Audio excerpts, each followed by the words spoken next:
We talked about this last night during the watch party, and thank you for everyone who joined us. We enjoy doing those. They are fun and they are loose. But when we came on, the news had just broken that Pat Riley had said flatly, and this was aggregated and became headlines because people are waiting for what the blow-up might look like with Jimmy Butler.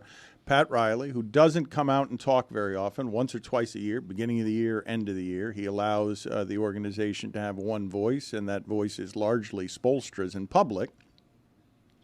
He says something that Spoelstra would not say. You'd never hear Spoelstra say that. If you're not playing, you should just shut up. Just shut your mouth. Keep your mouth shut. And Chris Cody said there is a difference between saying keep your mouth shut and shut your mouth. And I don't think Jimmy Butler is going to make whatever that distinction is. I would be bothered as a proud adult to have anyone tell me to shut my mouth in public if there's someone who's my boss. I would prefer that they tell me that in private. But what are Greg Cody's thoughts as you see that? Because I imagine, given your general mustiness, that you will side with management telling labor to shut the hell up. In this case, I do. But I will say it was a very old school, old person reaction by Pat Riley, because it speaks to a day when if you weren't available, if you weren't out there competing, if you weren't there for your teammates, you got nothing to say about anything. And personally, I've got a little bit of Jimmy Butler fatigue.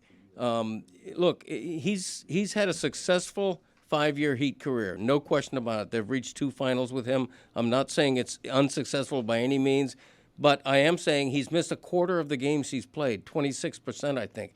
They just can't rely on him. And so when he's asking for a 2-year extension that would pay him whatever, $57 million 2 years from now when he's going to be 36 going on 37. With 2 years left on his contract. Yeah, yes. I don't know that that's a wise investment for a guy that you can't count on. And that was Riley's underlying image. And he is speaking for Spoelstra because Spoelstra's got to deal with the fallout.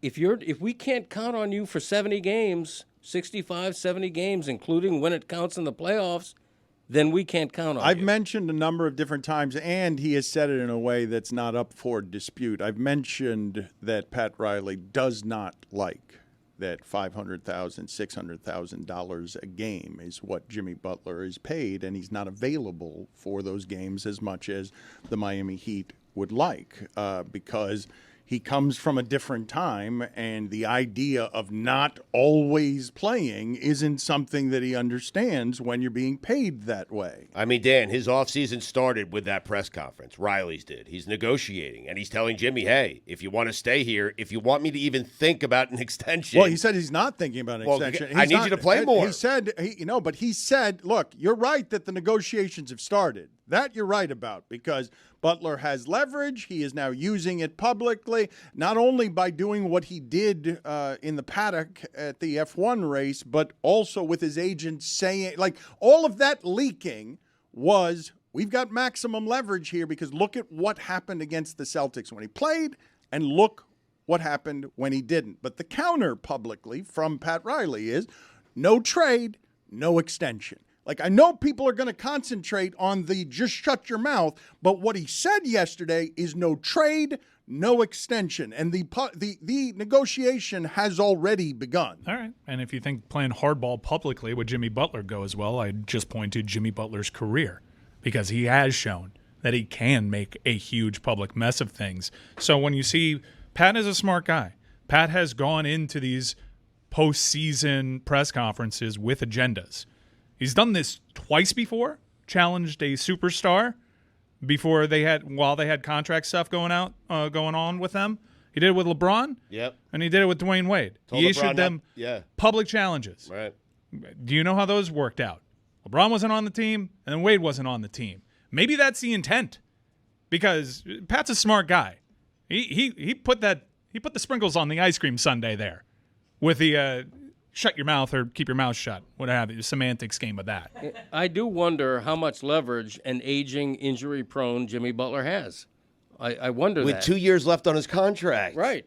He got an extension from the Heat already. I mean, at the very least, they can put off this for another year and deal with it in 25. The reason that he has leverage, and I understand why this is a discussion, the reason that he has leverage is because of how hard it is to get people like that. You may think it's easy in Miami. It has not been easy recently, and it's not been easy since they got him. But isn't the majority of the selling, like the friends would be coming to play with Bam, right? Isn't that what everybody says? Is everyone wants to play with Bam, not Jimmy as much? And that's usually like a big counterpoint. I know Jeremy mentions like all these stars, Donovan Mitchell, Damian Lillard. They don't mention Jimmy, they mention Bam. I think also in part of that is they know that they can come to this team, and Bam's not going to be the alpha. Like they want to play with Bam because they can just take the team from Bam and be the guy. But you can't win an NBA championship if Jimmy Butler's your best player. I don't mean to be a broken record on that. He got them to the finals, Greg. I understand what you're saying. Yeah, he got them to the finals. Not this game again. He got them to the finals from an 8th seed. Let's not do this. The reason I want to just stop this is because it feels in some ways like the Tannehill discussion. For 5 years, we have been both right and wrong on the assessment of that can't be your number one and you win a championship. And yet, 2 of those years, they would have won a championship if against the Lakers in the bubble, it had been the Lakers who had the same injuries that Miami had with Bam and Goran. With 2 of their best 3 players being out. And if you get, look, the hope that the Knicks have, the greatest hope that the Knicks have of winning the championship is that the same way that Giannis and Embiid went down is that you're still standing around playing games and Jokic goes down or Karl Anthony Towns goes down. It's the greatest hope you have. So they could have won a championship. Like they were 3 victories away, but what they needed is somebody on Denver to get hurt. They weren't good enough. They needed to be playing games and somebody gets hurt.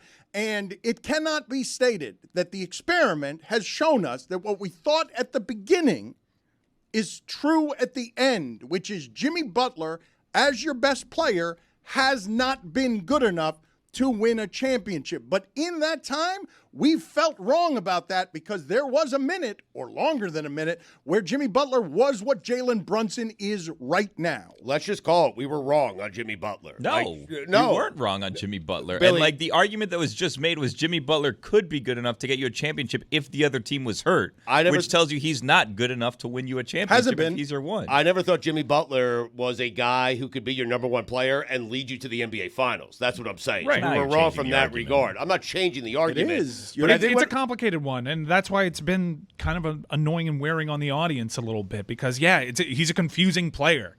He's not good enough for a championship, which is what the organization and fans all want. But he also proved us spectacularly wrong in that no one knew he had that in him. But there's nothing wrong with what Riley said because Jimmy Butler, since he's joined the Heat, has not played more than 64 games in a season.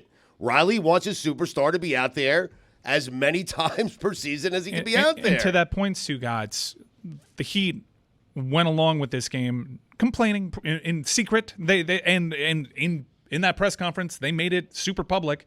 No one likes this load management thing. And it's one thing if it actually worked. But what happened? Jimmy got hurt. And Jimmy got hurt specifically because he pump faked on a layup.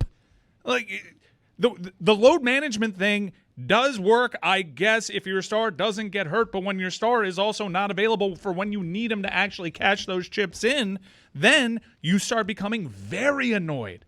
And all those concessions that you've made and all those discomforts that you've tolerated with Jimmy Butler, because Greg mentioned Jimmy Butler fatigue. When it's going good, he wears on you. It's not easy. This has been the least turbulent time in his career, and it's not without a lot of work.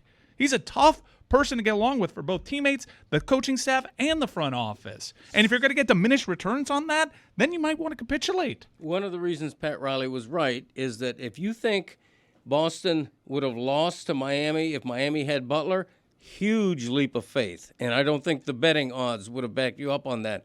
Boston's that much a better team than Miami is, even with Butler going playoff Jimmy. I believe that the single greatest thing that could have happened to Jimmy Butler's leverage is what happened, which is he got injured and we didn't get to see it all dismantled by a team in Boston that is better. And so now he gets to argue that I would have won. It's like a good injury. It's like Stugotz is 6'6" all of a sudden, and he's Jimmy Butler with a drink in an F1 race, which is like all those games I didn't play in, I would have won all of them. I understand the spin. I get it. And I think largely most people would agree with you. I actually think it's not good for him because he went out there pumped his chest. It's time. Now it's Heat time, and it doesn't matter who we play. We're going to win the championship, and you got hurt pump faking on a layup. I think that's a bad look for Jimmy Butler. I don't think he actually has the leverage that the optics and the social media currency would suggest. I think that was bad. Mike, not as bad as the look would have been. He had 5-6 for 19 games and couldn't get off the ground anymore. Yeah, but he couldn't get off the ground, and that's why he got hurt. But Dan is saying there's still some mystery. Yeah, I guess. That he tries to undo with a drink in his hand at an F1 race. Like, I would have won in 5. Yeah, but his body broke down before he could even get there. That's correct. So it's like, I think it's even more. You can make an argument there's more. No, but you look at what happened and you're like, well, okay, that just happened to Tyler Hero. And what happened is they lost in 5 games and had a hard time getting to 80 points. Might have been different if Jimmy had been out there. He challenged Spo, too. He said Spo needs to take a deep dive on the offense. And then he mentioned defense, too. But we all know what was plaguing this team. But I would say, like, Pat, I know you're running the show there. And it's not on you necessarily to take a shot at yourself. But while you're issuing challenges over there and you want people to be available, how about we stop whiffing? And not just on the superstars, on the Siakams of the world, on the OGs of the world. How about we actually help the coach while he's doing his deep dive on the offense with pieces that could help the offense? Oh, he's helped the coach plenty, Mike. Why didn't it work out for John? Coach has Stugotz? done so much for that guy's legacy.